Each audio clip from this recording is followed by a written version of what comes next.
Okay, so I'm just going to explain about one of the special properties of semiconductors is that we can do something called doping, which is where we add impurities to the silicon lattice, and this can make just tiny quantities of impurity can make a very big difference to the resistivity or the properties of the semiconductor.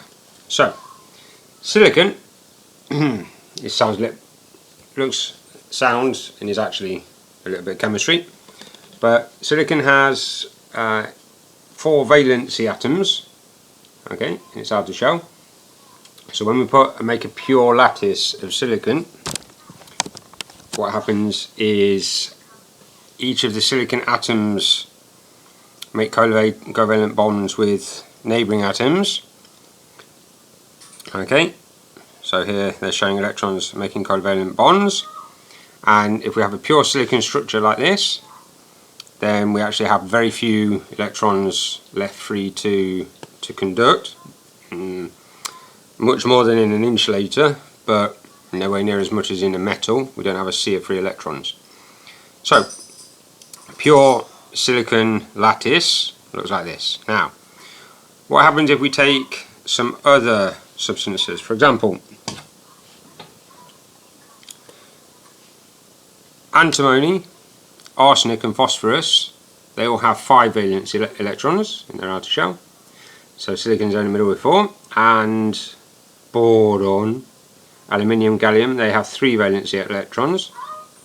So here we have some possibilities, some different elements that we can add to the silicon lattice, okay? And we're talking about tiny amounts of these other elements, these doping elements. And let's try and work out and see what's going to happen to the lattice structure and the number of free charge carriers if we add an atom of phosphorus, for example, from the top one, and let's look at an atom of boron, for example, from the bottom one. What's going to happen to the silicon lattice? So here we've added an atom of phosphorus here in the middle to the silicon lattice. Now phosphorus has 5 valency electrons in its outer shell, so it makes its 4 covalent bonds with neighbouring silicon atoms, and then there's an electron left over. So that electron is popped out of the lattice and becomes a free charge carrier. So by adding a single atom of phosphorus, we've added another free charge carrier to the lattice. So what this has done is it's increased our number of free charge carriers, so it's increased the letter N, the number of free charge carriers. So we call it N-type doping, okay, because it increases the number of free charge carriers. So now let's try a different kind of doping. Oh.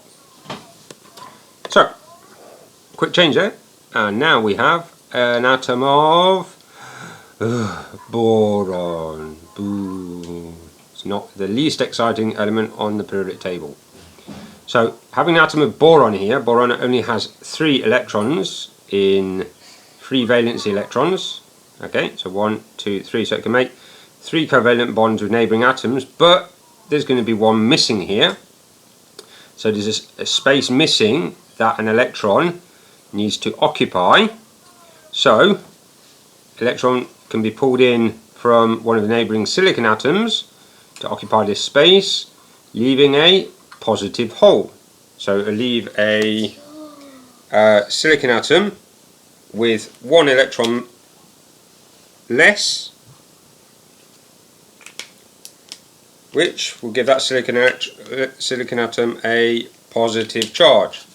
So that silicon atom will then become a positive hole. So we call this kind of doping that increases the number of positive holes P-type doping of a semiconductor. Okay, so N-type to increase the number of free charge carriers by 1, P-type to increase the number of positive holes that an electron can jump to from a neighbouring atom, but you're not increasing the number of free charge carriers, you're just increasing the positive holes in the lattice. Ta-da! P-type, N-type, doping of semiconductors.